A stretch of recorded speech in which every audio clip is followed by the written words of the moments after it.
আসসালামু আলাইকুম এমপি সাহেব, আপনি তো জানেন আমার শরীর তেমন একটা ভালো না, আর আমার ঘরে একটা জোয়ান যুবতী বউও আছে। আমি যদি মারা যাই তাহলে আমার বউর একটা বাতার মারা কাট করে দিয়ে। আচ্ছা আচ্ছা, এই তোমার কি সমস্যা বলো। এমপি সাহেব, আমার বউ খাটের তে লাঠি মেরে ফেলাই দিয়ে আমাদের পাটা ভেঙে দিছে। আমাদের পাটার একদম অচল অবস্থা। তাই করছিলাম আমাদের যে একটা প্রতিবন্ধী কাটমাট করে দিতেন। থাক থাক থাক, আর বলতে হবে না।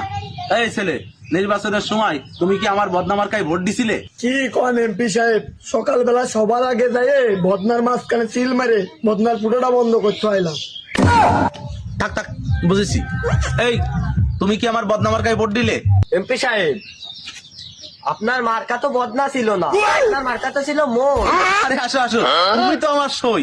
আরে তুই মরে গেলি, তোর পর বাতার মারা কাট লাগবে না, বাতারে সিরিয়াল লাগাই দিবা যা।